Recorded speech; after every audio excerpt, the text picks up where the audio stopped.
बल्कि हम back student और हम देखने लगे कि किस तरह हम आइडेंटिफाई करेंगे जो हमारी ट्रांजैक्शन है स्टेटमेंट के अंदर जो क्वेश्चन में दिया होगा वो किस तरह, वो क्रेडिट पे या फिर वो कैश पे।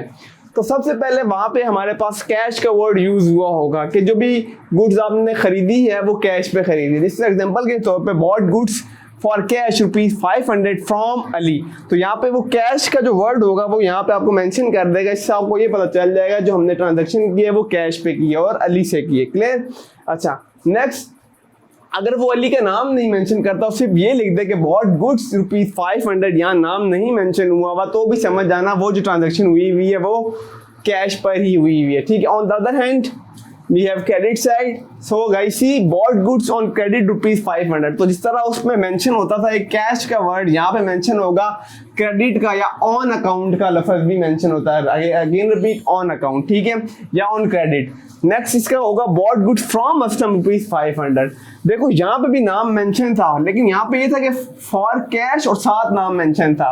लेकिन अगर मैं यहाँ पे देखूं तो यहाँ पे कैश का जिक्र नहीं हो रहा। अगर सिर्फ नाम आ जाए और कैश का जिक्र नहीं होगा तो समझ जाना वो क्रेडिट पे एंट्री हुई है। अब हमारे पास नेक्स्ट जो वो इलस्ट्रेशन में वो यहाँ लिख नहीं सकता हूँ, मैं डायरेक्ट बुक से पढ़ता रहूंगा और आपको बताता जाऊंगा। तो हमारे पास जो फर्स्ट इलस्ट्रेशन है यहाँ पे इस चैप्टर की वो है आई स्टार्टेड, और वो ये पूछ रहा है कि हमें रीजन बतानी है कि वो जो ट्रांजैक्शन हो रहा है बिजनेस में वो ट्रांजैक्शन है या नहीं है, तो कैसे है ये भी बताना है। ठीक है। तो फर्स्ट जो मेरे पास है वो I started a business with ₹50,000। तो अगर आप बिजनेस स्टार्ट कर रहे हो किससे, ₹50,000 से बिजनेस स्टार्ट कर रहे हो, तो जाहिर सी बात है यहाँ पे क्या हो रहा है फाइनेंशियली जो क्या हो रहा है, मतलब एक एसेट बढ़ रहा है और एक एसेट आपका अपना क्या हो रहा है, कम हो रहा है। तो यस दिस, ये क्या एक ट्रांजैक्शन है, ये एक इवेंट और एक मॉनिटरी इवेंट है। क्लियर? दूसरा, I bought furniture for ₹2,000 for business use.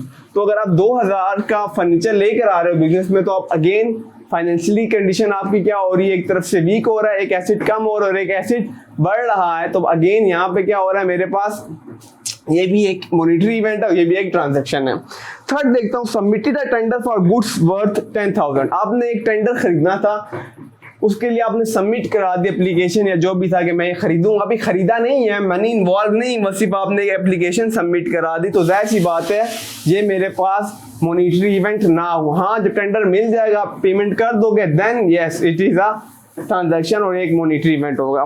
Next हमारे पास appointed a cashier on salary. आपने एक कैशियर को अपॉइंट कर लिया ₹2,000 में पर मंथ। अभी अपॉइंट किया, अभी आपने सैलरी नहीं दी, सिर्फ अपॉइंट किया है।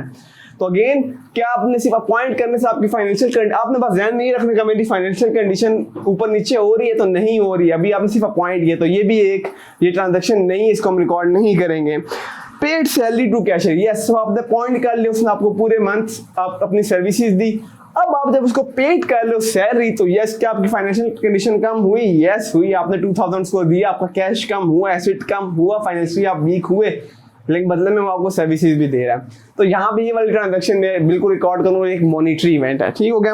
नेक्स्ट हम देख लेते हैं, आई टूक away goods worth ₹500 from the business for my private use. तो आपने इसको हम ड्राइंग्स बोलते हैं। कीप इन माइंड, जब भी आप बिजनेस से अपने लिए कुछ ले रहे होते हो तो उसको हम ड्राइंग्स बोलते हैं। तो जब आपने 500 की चीज बिजनेस से निकाल ली, तो यस आपका जो बिजनेस है उसके एसेट में कमी हुई, फाइनेंशियली वीक हुआ, यस बिल्कुल हुआ। तो ये भी मेरे पास क्या, ये भी एक ट्रांजैक्शन है, इसको मैं रिकॉर्ड करूंगा, ये एक मॉनिटरी इवेंट है। Next 7, paid salary ₹1000 to salesman of the business. तो आपने सैलरी पे की है, तो जाहिर सी बात है सैलरी पे कर रहे हो, तो क्या हुआ फाइनेंशियली आपके जो एसेट हुआ वो कम हुआ, तो यस ये क्या है मेरे पास एक ट्रांजैक्शन है। Last but not the least, paid rent of my house from my own fund. तो आप अपने घर का अगर रेंट दे रहे हो अपने ही फंड से दे रहे हो, तो वो तो हमने पहले पढ़ा था कि जो बिजनेस है और ऑनर जो वो सेपरेट एंटिटीज हैं, तो ऑनर पे करता रहे, खाना खाता रहे अपने फंड से, हमें उससे क्या, बिजनेस तो सेपरेट था। तो ऑनर अगर खुद से पे कर रहा है तो ये कोई हमारे पास ट्रांजैक्शन नहीं हुई। ठीक हो गया, क्योंकि दोनों सेपरेट एंटिटीज थी। क्लियर होगी बात? तो हैशटैग पीस आउट, मिलते हैं नेक्स्ट वीडियो में।